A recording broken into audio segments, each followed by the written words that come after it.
Hey guys, today we're getting ready for the motorcycle season, so we are going to be doing an oil change on the Sportster 1200 today. It will be the same for an 8883 if that's what you have.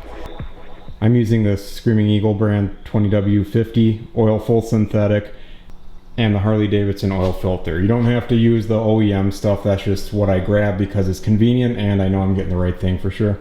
Okay, next we have the drainage hose here. It is held on by a clamp, so we have to work that off.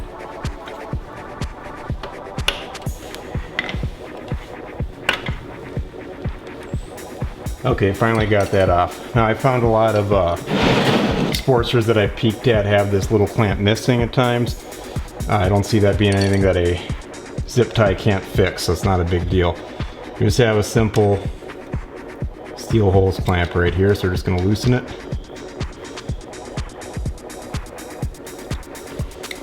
Well, we'll leave it on so we don't lose it.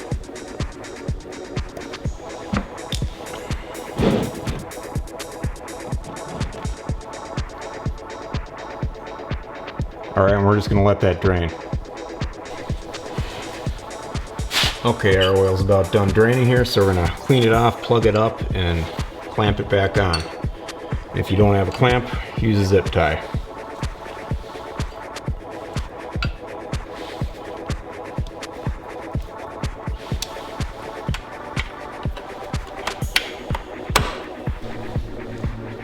Okay, next we're going to take the oil filter off. I got this socket style oil filter remover here. The strap style will not get in here, so you got to stick with one of these. Do not get a Harley Davidson brand one. Go to your auto parts store, get one there, bring the filter with you, find out which one fits and get that. You're paying for the name, so don't do it. All right, as you can see here, I put tin foil here just to stop oil from dripping all over the frame and the wiring and stuff. They also sell a plastic insert you can buy especially for a Sportster, but the tin foil works just fine as well. Or you can skip it completely and just hose it down with some brake cleaner after the fact. It's up to you. Alright, so we're going to loosen her off. And if this is your first oil change, they really come on tight from the factory. Alright, got her loose.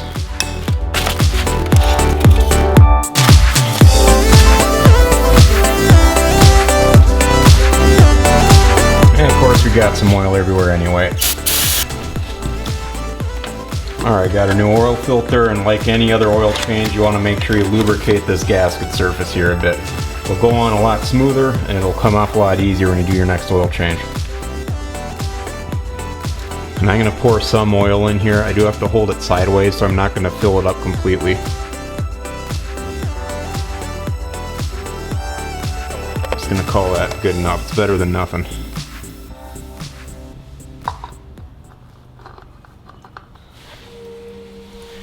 Alright, now we'll tighten this guy up. You want to get it hand tight. Get it basically as tight as you can by hand. This is for any kind of oil change. You don't want to use your socket or your strap wrench or anything. So you over tighten it, you're going to damage the filter, and also it's not going to come off your next oil change because the heat cycle is going to heat up this metal and it's going to kind of self tighten. So you want to get it just really tight with your hands, and that's it. Okay, got that on good. And the oil filter is something I always like to peek at after a ride or two, just to make sure it was on tight enough and it's not seeping or anything. Okay, we are almost done. Last step is to fill it with oil.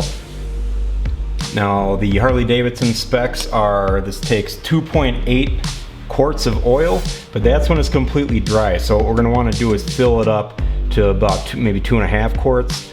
Then we will start the engine, run it for a little bit, check the level from there. If it needs a little more oil, you put a little more in, but you just want to be careful. You don't want to overfill it. And the last little tidbit on this, I think this is with all Harley Davidsons, but when you're checking the oil level, you want it on its kickstand. You don't want to be holding it upright. That can be a confusing thing to wonder about, but as far as I know, it's all Harley. For sure the Sportster, have it on its kickstand, so it's leaning at that natural angle when you're checking the oil level.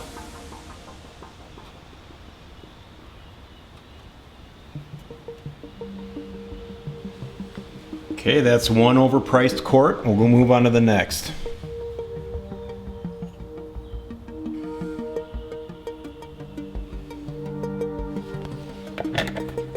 Okay, we're at about 2.5 quarts, so we're gonna plug her up, let her run for a second, see where we're at.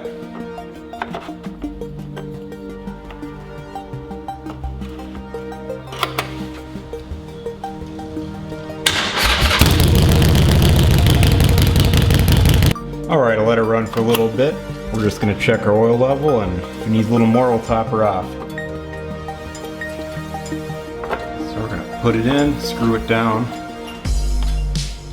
and check. We're actually right where we need to be, so we're gonna keep it there. Alright folks, that's all there is to it. Thanks for watching. I hope it was helpful for you. If you want to see any more motor related videos, be sure to subscribe. Thanks.